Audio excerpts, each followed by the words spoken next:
4, 3, 2, 1, go.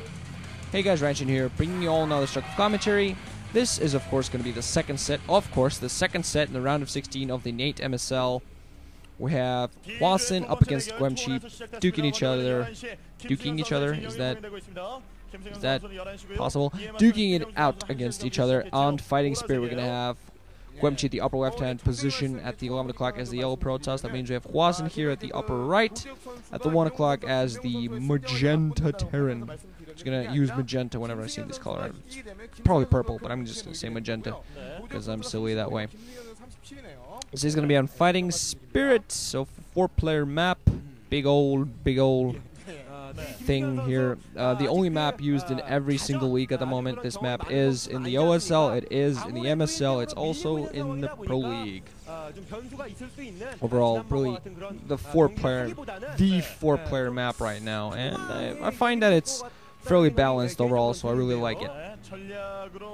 And I'm not really sure what to expect here. Guemchi did not put up a big fight. He went for kind of a cheesy play against Hwasin, and he spotted that out. He saw it coming, he countered it, and he won. It was very simple, very quick game overall.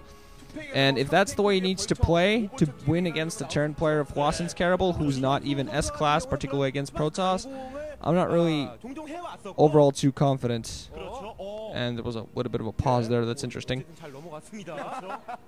Pause in the stream or something. I knew the game itself didn't lag because the text right below there still went kind of flowing downwards. Hwasin's going to start out with a kind of a, not proxy, but forward racks, getting his refiner alongside. Just a bit of a forward rack which is going to float away.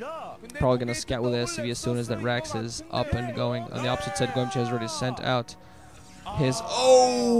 sent out his probe and going to put down the 12 next. So he's 4-player map, you know, he's feeling, yeah, 4-player map, I can go for a quick nexus, get an economic advantage. If Hwasin decides to go for 2-fac push, he's going to be in trouble. A lot of trouble.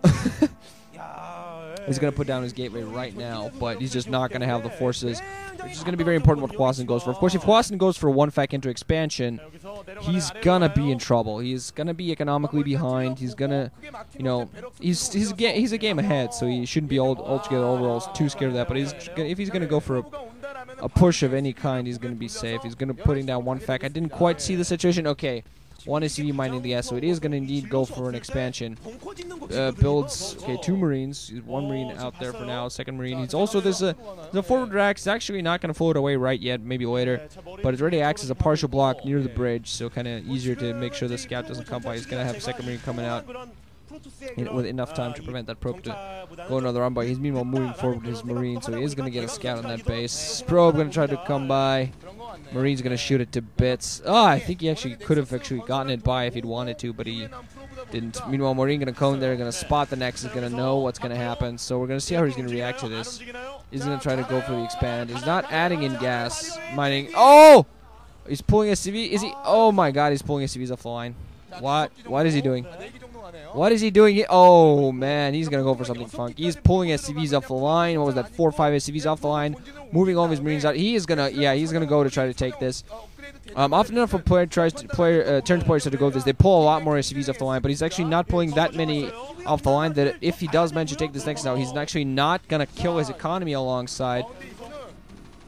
I've seen turn points pull pretty much most of their SCV's lines off the line. He is going to be able to manage to get this bunker up. He probably is going to be able to take this Nexus down.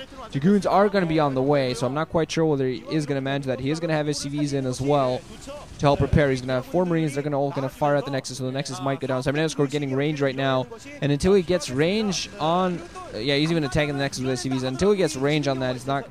range on those Dragoons, he's not really going to be able to defend this. Still fairly decent saturation at the main. SCV's attacking the Nexus. They're going to pull back now. Just be close to the bunker to repair it, but the bunker is going to go. There's even a Vulture now out for Hwasin. He's just kind of being funky with it. SCV's repairing each other, and Vulture also coming in to be a bit of a threat to try to get some shots off. The Nexus is indeed going to go down. So Nexus, oh man, Guemchi's going to try to go for some economy on the back foot right away. Is going for full attack. Needs to pick off the Vulture, trying to do some damage here, but they're fired so heavily upon, at least distracting the Marines in the bucket for a little while, but just, no, this is not going to be successful at all. I'm not really sure if Hwasin's going to be able to pull back. He probably is, actually, with Marines in a large number, they can, and as well with a series block, they can actually fight against Dragoons fairly well.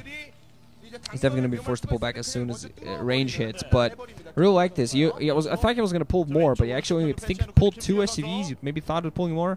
He actually only has 3 SCVs. That one was a scouting SCV, and 2 SCVs. Might have lost one on the way, I'm not quite sure, but he only pulled 2 SCVs to this position, so he actually didn't lose much in the way of economy at all while completely crippling Guemchi's here.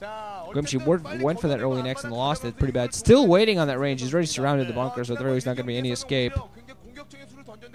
Yet another pause in the game. That's interesting. Timing was still going on, but another pause in the game. I wonder whether there's OMG lag? I'm not even sure if that's possible. Probably just a lag between the actual game screen and whatever we are receiving in front of us.